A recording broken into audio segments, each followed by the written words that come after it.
आप लोगों का स्वागत है होम एजुकेशन चैनल पे। आज हम लोग पढ़ेंगे क्लास 10th का मैथमेटिक्स। चैप्टर का नाम है वास्तविक संख्याएं, रियल नंबर्स। इसके पहले हम लोग वास्तविक संख्या के प्रत्येक क्वेश्चन को हल कर चुके हैं और एक एक थ्योरम देख चुके हैं। जो भी परिमेय, सबसे पहले हम लोग परिमेय पढ़ते थे, उसके बाद में परिमेय के जो एक परिमेय पढ़ लेते थे उसी के आधार पे उदाहरण दिया रहता था तो उसको भी हम लोग हल करते थे। और उसके बाद में प्रश्नावली दिया रहता था तो उसको भी हम लोग हल किए।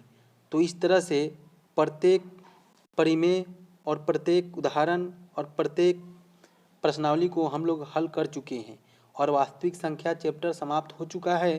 लेकिन हम लोग आज जितने भी परिमेय पढ़े हैं उन सारे परिमेय को यहाँ पे समराइज करेंगे, यानी कि उसका सारांश देखेंगे और यहाँ पे समझने का हम लोग प्रयास करेंगे। तो देखिए पहला परिमेय क्या है। इस अध्याय में आपने विभिन्न तथ्यों का अध्ययन किया है।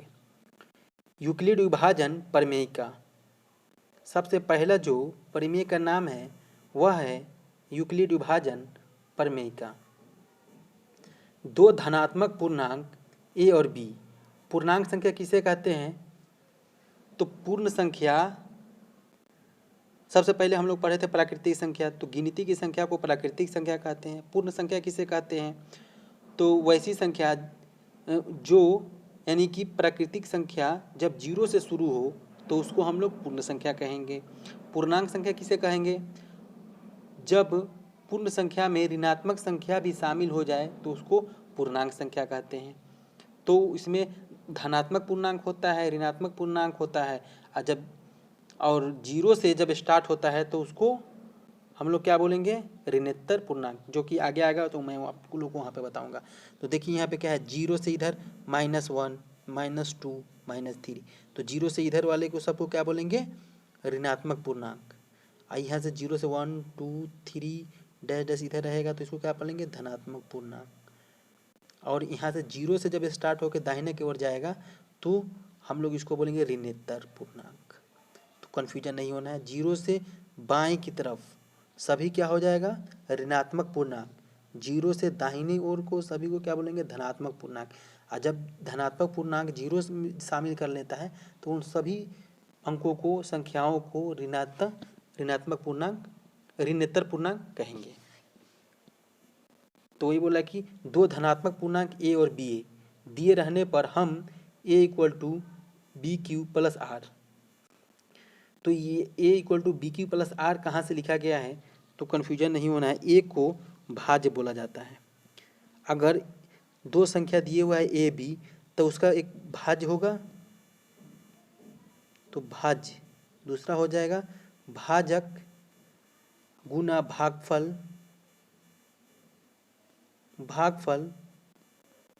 प्लस शेषफल। ये फार्मूला होता है। तो आप लोग इस तरह लिख सकते हैं। तो किस तरह ये फार्मूला होता है? मान लीजिए कि आप 5 है, यहाँ पे आप 2 से भाग दिए इसको तो कितना आया? 2 दूना 4, 1 आ गया। आप कट आगे नहीं बढ़ रहा है तो आप लोग इसको अगर इस तरह लिख सकें, 5 जो हो गया, 5 हो गया भाज्य, ये हो गया 2 भाजक, तो यहाँ पे ये 2 लिख लिए। फिर ये क्या होगा? भागफल, तो भागफल को लिख लीजिए। ये कितना हुआ? शेषफल। तो यही यहाँ पे बोल रहा है कि ये a है, ये बोल रहा है b है और ये बोल रहा है q है, यानी कि कोसेंट, और ये कह रहा है शेषफल है। तो इस रूप में इसको लिख लिया गया है। अगर दो संख्या है तो देखिए यहाँ पे a b दो संख्या है तो a और a को यहाँ पे लिख लिया, b हो गया भाजक, इसको लिख लिया, q क्या हो गया? भागफल है, और ये r क्या है? शेषफल है। तो क्या कहता है नियम कि 0 के बराबर होगा r, जो शेषफल होगा या तो 0 के बराबर होगा और नहीं तो 0 से ये बड़ा होगा। r क्या होगा? 0 से बड़ा होता है हमेशा, या 0 के बराबर होता है या बराबर होता है। b क्या है? भाजक है, तो भाजक से हमेशा शेषफल क्या होगा? छोटा ही रहता है। तो इसको इस तरह लिख लीजिएगा आप लोग। मैथमेटिक्स टर्म में इस तरह लिखते हैं, गणित के भाषा में। को संतुष्ट करने वाली पूर्ण संख्या q और r ज्ञात कर सकते हैं, अर्थात ऐसी संख्याओं का अस्तित्व है।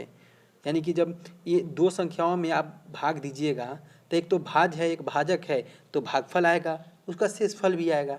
तो वही यहाँ पे बोल रहा है, यूक्लिड विभाजन में यही बोल रहा है। अगला क्या कह रहा है, यूक्लिड विभाजन एलोगरिथम, यह यूक्लिड विभाजन परिमेयिका पर आधारित है। क्या आधारित है, इस प्रयोग कर दो धनात्मक पूर्णांकों a और b, जहां a बड़ा है b का HCF नीचे दर्शाई विधि द्वारा प्राप्त किया जाता है। तो पिछले कक्षाओं में आप लोग नॉर्मली कोई भी थ्योरम का परिमेय का उपयोग किए बिना आप लोग HCF हल कर रहे थे, या अभी भी आप लोग कर सकते हैं, लेकिन यहाँ पे आप लोग यूक्लिड विभाजन एलोगरिथम का प्रयोग करके ही निकालिएगा, क्योंकि एग्जाम में आएगा कि इस विधि द्वारा निकालिए। तो क्या विधि कहता है जानिएगा, तो ही आप लोग निकाल पाइएगा। तो क्या है कि ए और बी, अगर मान लीजिए ए और बी दो संख्या दिए हुआ है, तो एक बड़ा होगा एक छोटा होगा, ठीक है, या तो बराबर भी हो सकता है, या दो स्थिति होगा, या तो बराबर होगा या तो एक बड़ा होगा एक छोटा होगा। तो ए में से जो बड़ा होगा, ए या बी में से, तो जो बड़ा होगा उसको बोलेंगे भाज्य, और जो छोटा होगा उसको बोलेंगे भाजक। दूसरा सेंस में कहने का अर्थ है, जो बड़ा होगा उसमें छोटे से भाग देंगे, तो क्या निकलेगा, भागफल निकलेगा और शेषफल निकलेगा। शेषफल या तो 0 होगा या तो भाजक से बड़ा होगा। तो भाजक से बड़ा होगा तो क्या होगा, नीचे के चरणों में 3 चरण दिया है, उस तीनों चरणों को देखिए, आप लोग को समझ में आ जाएगा। पहला चरण क्या कह रहा है, Q और R। Q क्या है, जब A और B को भाग देंगे तो भागफल Q आएगा, तो उसको Q लिख दिया गया है यहाँ पे, भागफल पूरा नहीं लिख के। R क्या है, शेषफल है, तो यहाँ पे शेषफल नहीं लिख के R लिख दिया गया है। ज्ञात करने के लिए यूक्लिड विभाजन परिमेयिका का प्रयोग कीजिए, जहाँ अगर ई भागफल आ गया, Q ये क्या आ गया शेषफल, और ये क्या है भाज्य है, और B क्या है भाजक है, तो आप लोग इस तरह इसको लिख सकते हैं, A = BQ + R, जहाँ R क्या है जो शेषफल है, तो 0 के बराबर होगा, नहीं तो 0 से बड़ा होगा, और B जो है जो भाजक है उससे हमेशा छोटा होगा, तो इसलिए यहाँ पे छोटा जो है शेषफल होगा, क्योंकि जिसे हम भाग दे रहे हैं यहाँ पे 5, तो ये शेषफल देखिए यहाँ पे 4, तो 1 आया 2 मरतबा, तो ये देखिए ये जो भाजक है ये हमेशा छोटा ही आएगा, या तो 0 के बराबर आएगा या तो छोटा आएगा, ये करता जाएगा, जब लास्ट में आएगा, जब उसके आगे कुछ नहीं हो रहा है, तो वहाँ तक की स्थिति में जाने के बाद में आप डिसाइड कीजिए कि यही आएगा, दूसरा कुछ नहीं आएगा। शेषफल किसको कहते हैं, जब लास्ट में जब पूरी तरीके से कट जाता है तो उसी को हम लोग शेषफल कहेंगे। अच्छा, चरण 2 में क्या कह रहे हैं, यदि R = 0, जब R जो है शेषफल 0 आ जाए तो HCF B है, यदि R 0 के बराबर नहीं है तो B और R पर यूक्लिड विभाजन परिमेयिका का प्रयोग कीजिए। तो देखिए अगर R 0 आ जाए तो B ही उसका क्या होगा, HCF होगा। अगर सपोज दैट मान लीजिए कि R 0 आ जा रहा है, तो मान लीजिए 2 हम एक संख्या ले लिए, 2 ले लिए और उसमें 6 से हम भाग दे दिए, तो कितना आया 2 3 6, तो ये कट गया पूरी तरीक़ा से। तो ये क्या है, भाज्य है, और तो ये जो B क्या है, B ये है भाजक है, तो ये भाजक जो है ना, यही बोल रहा है कि आपका HCF निकलेगा। तो आप लोग जब 0 आ जाए तो जो भाजक होगा उसको बोल दीजिएगा कि वह HCF होगा, यानी कि लिख दीजिएगा 2 और 6 का HCF इधर लिख के = 2 लिख दीजिएगा, तो उसका HCF निकल गया। तो आगे हम लोग यूक्लिड विभाजन का प्रयोग नहीं करना है परिमेयिका का। लेकिन अगर 0 के बराबर नहीं है, यहाँ पे बोल रहा है नहीं है, तो B और R पर यूक्लिड विभाजन परिमेयिका का प्रयोग कीजिए। तो किस तरह प्रयोग कीजिएगा, तो P = A = BQ + R लिखा हुआ है, तो ये क्या होगा, आगे स्टेप में इसी तरह बढ़ना है। किस तरह बढ़ना है, ये जो B है अब यहाँ पे एक A हो जाएगा, यही ये जो R है अब यहाँ पे B हो जाएगा, और इसके बाद में जब B से भाग दीजिएगा A में, तो जो आएगा Q, तो उसको यहाँ पे लिख दीजिएगा, फिर यहाँ पे R। तो इसी तरह आगे बढ़ते रहना है। कब तक आगे बढ़ते रहना है, जब ये 0 ना आ जाए। जब 0 आ जाएगा तो यहीं पे आप लोगों को समाप्त हो जाएगा। वही जो भाजक आएगा फिर यहाँ पे जो बी आ जाएगा वही आप लोगों का क्या हो जाएगा, यूक्लिड विभाजन एल्गोरिथम द्वारा HCF हो जाएगा उसका। और पिछले कक्षाओं में जो पढ़े हैं उस विधि द्वारा भी निकालिएगा तो HCF वही आएगा। अब देखिए तीसरा चरण क्या कह रहा है, इस प्रक्रिया को तब तक जारी रखिए जब तक शेषफल शून्य, यहाँ पे गलती लिखा हुआ है, यहाँ पे शून्य लिख दीजिए इस तरह, ठीक है, शून्य ना लिखा गया है, शून्य लिख दीजिएगा, प्राप्त हो जाए। इस स्थिति वाले भाजक को यानी HCF AB साथ ही इतना और इतना होगा, यानी कि जो भाजक आएगा जो लास्ट में जब जीरो आ रहा है, वही बात हम अभी आपको बताएं। तो जब जीरो आए उससे पहले जो भाजक होगा वही उसका क्या होगा, HCF होगा। तो देखिए हम एक उदाहरण से आपको बता रहे हैं। सपोज दैट हम 5 6 ले लिए, इसमें 2 से हम भाग दिए, यानी कि 2 और 5 का हमको क्या निकालना है, HCF। तो इस तरह निकालिएगा, 2 दूना 4, तो यहाँ पे कितना आ गया, 4 आ गया। यहाँ पे कितना आ गया, 1 आया। फिर इसको भाग दीजिएगा, कितना आएगा, 2 इधर डालिएगा, तो 1 में 2 से गुणा करिएगा तो कितना आएगा, 2। 2 बार से ये 0 आ गया। तो ये जब 0 आ गया तो ये क्या हो जाएगा, इसका ये क्या है, भाजक है। तो इसका 2 और 5 का HCF कितना होगा, तो 1 होगा। ये क्या है, यहाँ पे भाजक है, किसके, 0 से आने से ठीक पहले। तो इस तरह से आप लोग निकाल लीजिएगा। और समझ में नहीं आ रहा है तो आप लोग वीडियो को, पिछला वीडियो को देखिए तो क्लियर हो जाएगा। अंक गणित की आधारभूत पर में परिमेय होगा यहाँ पे, या तो परिमेय इस तरह होगा, लिख लीजिएगा, ये गलत है। प्रत्येक भाज्य संख्या को अभाज्य संख्याओं के एक गुणनफल के रूप में व्यक्त गुणनखंडित किया जा सकता है तथा यह गुणनखंडन अद्वितीय होता है। इस पर कोई ध्यान दिए बिना अभाज्य गुणनखंड किस प्रकार क्रम में आ रहा है। देखिए इसमें भाज्य संख्या किसे कहते हैं, अभाज्य संख्या किसे कहते हैं। तो भाज्य संख्या को इंग्लिश में कंपोजिट नंबर कहते हैं।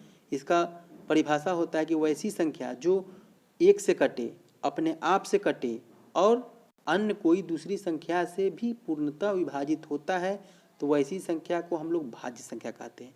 अब भाज्य संख्या का ही गुणनखंडन किया जाता है, गुणनखंडित किया जाता है। अभाज्य संख्या को इंग्लिश में प्राइम नंबर कहते हैं। वैसी संख्या जो एक से कटे और अपने आप से कटे और अन्य कोई दूसरी संख्या से न कटे, तो ऐसी संख्या को हम लोग अभाज्य संख्या कहेंगे, प्राइम नंबर कहेंगे। और अभाज्य संख्या का गुणनखंडन नहीं होता है, जैसे कि 2 3 5 7 ये सब का गुणनखंडन नहीं होगा। कंपोजिट नंबर जैसे 4 6 8 इसका होगा गुणनखंडन, हो गया। अब कह रहा है गुणनफल।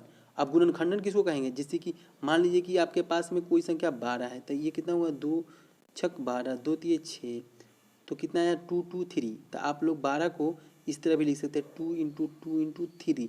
तो ये क्या हुआ, 12 का गुणनखंडन 2 × 2 × 3 हुआ। अब बोल रहा है यहाँ पे गुणनखंडित किया जा सकता है, गुणनखंडन अद्वितीय है। अब मान लीजिए एक उदाहरण लीजिए 30 को गुणनखंडन करेंगे हम लोग, तो कितना आएगा, 2 से कटेंगे 15 आएगा, फिर 3 से काटेंगे 5 आएगा, तो कितना 2 3 5 आया। तो 30 को आप लोग ऐसे लिख सकते हैं 2 × 3 × 5, या इसको इस तरह भी लिखा जा सकता है 3 × 5 × 2, या तो इस तरह भी लिख सकते हैं 5 × 3 × 2, यानी कि बिना क्रम पे ध्यान दिए हुए। तो हम ये अद्वितीय जो बोल रहा है, तो अद्वितीय का प्रकार हो गया 1 2 3, तो ये प्रकार हो गया किस तरह। तो देखिए 2 में हम 5 से गुणा करेंगे 10, 10 में 3 से गुणा करेंगे तो 30 आएगा, फिर 2 में 3 से गुणा करेंगे तो 6 आएगा, 6 में 5 से गुणा करेंगे तो भी 30 आएगा, फिर 5 में 3 से गुणा करेंगे, फिर 2 से गुणा करेंगे, 5 3 15 दूना 30 आएगा। तो ये अद्वितीय का प्रकार हो गया। अब अद्वितीय क्या है, अद्वितीय अब यही 30 को बोलेगा कि 30 को गुणनखंडित करके उसको आरोही क्रम में अंकों को लिखिए, तो वह इसके लिए क्या हो गया, अद्वितीय हो गया। देखिए 2 3 5, तो ये बढ़ते क्रम में है, तो इस तरह इसको अद्वितीय बोलेंगे। तो ठीक है, ध्यान दीजिए अभाज्य गुणनखंडन किस प्रकार क्रम में आ रहा है, तो क्लियर हो गया आप लोग को। चौथा क्या कह रहा है, यदि p कोई अभाज्य संख्या है और pa² को विभाजित करता है, तो p a को भी विभाजित करेगा, जहां a धनात्मक पूर्णांक है। देखिए p कोई भी आप संख्या ले लीजिए, मान लीजिए कि आप 3 ले लिए और एक संख्या ऐसा लीजिए जो ए स्क्वायर हो, ठीक है, जो पी से विभाजित हो। तो 3 से किस तरह विभाजित होगा? तो अब मान लीजिए कि हम ए की जगह 6 ले लेते हैं, तो 6 ले लिए, यहाँ पे स्क्वायर है। अब देखिए 3 इसको बराबर कीजिए तो कितना आएगा? 36 भी लिख सकते हैं। तो 3 से ही तो कट रहा है ना, 12 तिये 36, 12 आ जाएगा, भाग देंगे तो कट रहा है। तो यही बोल रहा है कि अगर पी ए स्क्वायर को विभाजित करता है तो पी, फिर पी की जगह कितना लिए हैं? 3। तो अगर हम 3 लेंगे और ये ए की जगह कितना 6 है, तो यहाँ पे 6 लेंगे, तो ये भी तो 3 दूना 6 विभाजित कर रहा है 2 बार में। तो यही बोल रहा है यहाँ पे कि यदि पी ए स्क्वायर को विभाजित करेगा तो पी ए को भी विभाजित करेगा, जहाँ ए क्या है? एक धनात्मक पूर्णांक है। पी ए स्क्वायर को विभाजित करता है तो पी ए को विभाजित करेगा, जहाँ ए एक धनात्मक पूर्णांक है। तो देखिए हम लोग इस तरह यहाँ पे समझ लिए। अब √2 √3 अपरिमेय संख्या है, तो परिमेय संख्या पहले पढ़ लेते हैं। परिमेय संख्या को हम लोग इंग्लिश में रेशनल नंबर के नाम से जानते हैं। तो वैसी संख्या जिसको p/q के रूप में लिखा जाता है या लिखा जा सकता है, तो ऐसी संख्या को हम लोग परिमेय संख्या कहते हैं। जिस मान लीजिए यहाँ पे p/q के रूप में लिखा जाता है, जहाँ q 0 के बराबर ना हो, तो ऐसी संख्या को हम लोग क्या कहेंगे? परिमेय संख्या। अगर 0 अगर आ जाता है, अगर किसी अंक के नीचे अगर 0 आ जाता है तो अपरिभाषित है, इसको भाग देंगे तो इन्फिनाइट आएगा। और अपरिमेय संख्या किसे कहते हैं? और परिमेय संख्या का एक और उदाहरण लीजिए जो कि नीचे बताते हैं आपको। उपपत्ति √3 का लीजिए और √2 का, एक अपरिमेय संख्या किस तरह है? तो √2 का आप दशमलव निकालिए, कितना आएगा? 1.414 डैश डैश डैश डैश। ये कभी अंत इसका नहीं होगा, आप पूरी जिंदगी भाग देते रहिए इसको, यानी कि √2 वर्ग निकालते रहिए, कुछ ना कुछ आता रहेगा पूरी ज़िंदगी। फिर √3 को इसी तरह आप लोग पूरी ज़िंदगी वर्गमूल निकालिएगा तो भी ख़त्म नहीं होगा, और इस तरह भी नहीं हम लोग मान के इसको p/q के रूप में भी नहीं निकाल सकते हैं, यानी p/q के रूप में नहीं आएगा, ये दशमलव में ही रहेगा। तो ऐसी संख्या को हम लोग क्या बोलेंगे? अपरिमेय संख्या। और शांत और अशांत पढ़ेंगे तो आप लोगों को क्लियर हो जाएगा। मान लीजिए x एक ऐसी परिमेय संख्या है जिसका दशमलव प्रसार शांत है, तब x को p/q के रूप में व्यक्त किया जा सकता है, जहाँ p/q सहभाज्य है। अब सहभाज्य क्या कहेंगे? अगर दो संख्या आप लोगों के पास में हो और दोनों संख्याओं का महत्तम समापवर्तक HCF हाईएस्ट कॉमन फैक्टर 1 आए, तो वह दोनों संख्या एक दूसरे के सहभाज्य होंगे। जैसे 3 ले लिए और 5 ले लीजिए, तो ये दोनों का महत्तम समापवर्तक कितना आएगा? 1 आएगा। या हम 7 ले लिए, 11 ले लिए, या 15 ले लिए, या 31 ले लिए, तो ये दोनों का क्या होगा?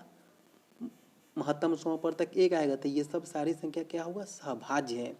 तो अगर सहभाज्य संख्या है तथा q का अभाज्य गुणनखंड 2 के पावर n 5 के पावर m के रूप का है, जहाँ n m कोई ऋणोत्तर पूर्णांक, तो ऋणोत्तर पूर्णांक बता दिए हैं कि जो 0 1 2 3 4, तो यहाँ से धनात्मक पूर्णांक होगा। धनात्मक पूर्णांक जब 0 शामिल हो जाता है तो उसको ऋणोत्तर पूर्णांक कहते हैं। इधर वाला जो पूर्णांक संख्या है -1 -2, तो इसको ऋणात्मक पूर्णांक कहेंगे। तो ऋणोत्तर आपको क्लियर हो गया। 0 को शामिल कर लेंगे धनात्मक पूर्णांक के पूरे संख्या को, सब ऋणोत्तर पूर्णांक हो जाएगा। लेकिन सभी धनात्मक पूर्णांक ऋणोत्तर पूर्णांक है तो बोलेंगे कि हाँ है, लेकिन बोलेंगे क्या सभी ऋणोत्तर पूर्णांक धनात्मक पूर्णांक है? तो नहीं है। क्यों? क्योंकि 0 है। तो बोलेंगे 0 को छोड़ के तो है। अब देखिए, तो 2 के पावर n और 5 के पावर m के रूप का होगा, तो इससे क्या अभिप्राय है? मान लीजिए आपके पास में 3 दिए हुआ है, तो इसके नीचे 2 दिया है, तो ये क्या होगा? शांत होगा। ये भाग दीजिएगा तो शांत होगा। 3 और 2 क्या है? दोनों एक दूसरे के सहभाज्य है, यानी कि इसका गुणनखंडन माने इसका महत्तम समापवर्तक कितना आएगा? 1 आएगा, तो सहभाज्य होगा। तो इसको फुलफिल कर रहा है। और मान लीजिए 3/5 है, या मान लिए इस तरह भी हो सकता है 3/10, 3/10, या इसको बोला है कि आप 10 को जो है 2 × 5 के रूप में लिखिए। तो ये किसके रूप में है? 2 के पावर n और 5 के पावर m के रूप का है, क्योंकि या तो 2 आए, या तो बटा में 5 आए, या तो 2 × 5 आए। किस रूप में आए, 2 के पावर n या 5 के पावर m के रूप में आए, तो ये सब क्या होगा, शांत होगा, शांत होगा, शांत दशमलव प्रसार होगा इसका। तो और ऊपर वाले जो संख्या होगा वो दोनों क्या होगा, आपस में सहभाज्य हो, जिसका महत्तम समापर्तक 1 हो तो उसका जो है दशमलव प्रसार शांत होगा। वही बात इस परिभाषा में बताया गया है। तो इस तरह से आप लोग कोई भी संख्या देख के बता सकते हैं कि वह शांत है कि अशांत है। फिर आगे देखिए, मान लीजिए x equal to P by Q. देखिए कन्फ्यूजन नहीं होना है, वहाँ पे सहभाज्य दिया हुआ है, लेकिन ये जो दो हम लोग पढ़ेंगे यहाँ पे सहभाज्य नहीं लिखा होगा। मान लीजिए x equal to P by Q एक परिमेय संख्या ऐसी है q 2 के पावर n 5 के पावर m के रूप का है, जहाँ n m ऋणोत्तर पूर्णांक है, तब x का दशमलव प्रसार शांत है। जब q जो है 2 इस रूप का हो, 2 के पावर n या 5 के पावर m के रूप का है, ठीक है, तो वो भी क्या होगा, दशमलव प्रसार शांत है। इतना होना चाहिए, वहाँ पे तो सहभाज्य था, यहाँ पे सहभाज्य नहीं लिखा गया है, तो इस तरह कन्फ्यूजन नहीं होना है।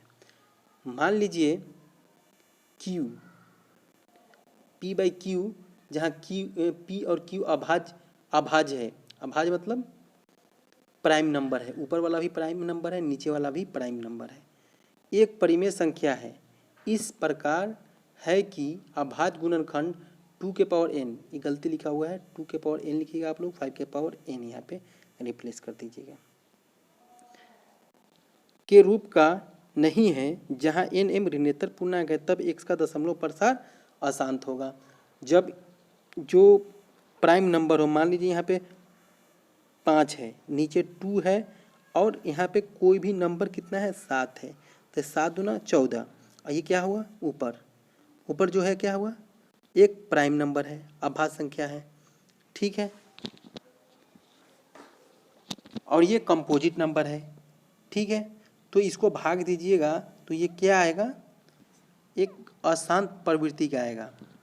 लेकिन यहाँ पे बोल रहा है कि दोनों क्या होना चाहिए, अभाज्य। तो अभाज्य किस तरह होगा, तो ऊपर वाला 3 अगर नीचे वाला 7 लेते हैं, या ऊपर वाला 5 नीचे वाला 11 लेते हैं, तो ये सब क्या होगा, अगर इसको भाग दीजिएगा तो अशांत आवृत्ति आएगा, यानी कि यह कटेगा नहीं। जैसे 1/3, तो इसको भाग दीजिएगा तो कितना आएगा, 0.333 डैश डैश डैश, तो इसको 0.3 पे रेखरीन दे सकते हैं। जैसे कि 1 लिए, फिर 3 से यहाँ पे भाग दिए, तो यहाँ पे 0 पॉइंट उतरेगा, फिर 0 डालेंगे, फिर 3 तिये 9, फिर कितना आएगा, 1 आएगा, फिर कितना आएगा, 0 यहाँ पे डालिएगा, फिर 3 तिये 9, फिर कितना आएगा, 1 आएगा, 0 फिर डालिएगा, फिर इस तरह ये कंटिन्यूअस करता जाएगा। तो ये क्या हो गया, अशांत आवृत्ति का हो गया। अब चूंकि बोल रहा है कि दोनों अभाज्य, तो एक भी अभाज्य है और 3 भी अभाज्य है, यानी कि प्राइम नंबर है। तो इस तरह से जो भी संख्या दिया रहेगा तो आप लोग देखते ही बता दीजिएगा कि शांत आवृत्ति का है कि अशांत, तो ये अशांत आवृत्ति का होगा, वही यहाँ पे लिखा हुआ है, यही परिभाषा में बोला गया है। लेकिन 7वां में बोला गया है कि जब इस रूप का हो, p बाई क्यू के रूप का हो, जहाँ बट्टा में जो है, जो हर, ऊपर वाले को बोलते हैं p हो गया अंश, नीचे वाला हो गया हर, p को इंग्लिश में बोलेगा न्यूमरेटर और q को बोलेगा डिनोमिनेटर। अब देखिए ये इस रूप का हो और मान लीजिए 2/5 है, तो इसको भाग दीजिएगा तो भी कट जाएगा, जो कि अभी हम आप लोग उदाहरण देकर बताए हैं। तो उस तरह से आप लोग इसको समझ लीजिएगा। अब क्या कह रहा है, लास्ट है, इसको समझने से पहले पाठकों के लिए विशेष है ये, दो संख्याओं का हम लोगों ने एचसीएफ निकालना यूक्लिड विभाजन एल्गोरिथम के द्वारा सीखा, और एक फार्मूला भी हम लोग सीखे थे। वो क्या है, अगर दो संख्या ए और बी है तो इसका गुणनफल, आप लोग इसका गुणनफल, अगर एचसीएफ जो आएगा, एचसीएफ ऑफ ए बी, किसका, ए बी का जो एचसीएफ आएगा और एलसीएम आएगा ए बी का, ये दोनों का गुणनफल कीजिएगा तो ये दोनों के गुणनफल के बराबर होगा। यानी दोनों संख्याओं का गुणनफल दोनों संख्याओं के एचसीएफ और दोनों संख्याओं के एलसीएम के गुणनफल के बराबर होता है। यह दो संख्याओं के लिए ही होता है, तीन संख्याओं के लिए नहीं होता है। तीन संख्याओं के लिए क्या होता है वह नीचे हम लोग देखेंगे। एचसीएफ पी क्यू आर तीन संख्या दिए हुआ है और इसको एलसीएम पी क्यू आर निकाल लिया गया, दोनों को गुना कर दिया गया है।